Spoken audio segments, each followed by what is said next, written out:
Well, here's a quick update on our 66 step van. As you can see, the frame is off. Got it right here.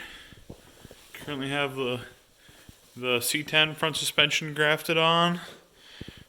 Still have to do the rear 4-link or independent rear suspension. Don't know quite yet what we're doing with that.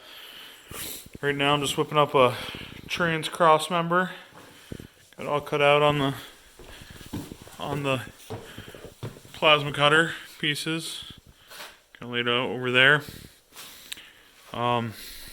Touch base. I don't think I touched base yet. It's a 6-liter 4L80E.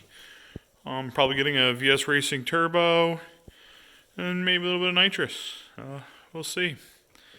Well, thanks for watching. Stay tuned for more updates.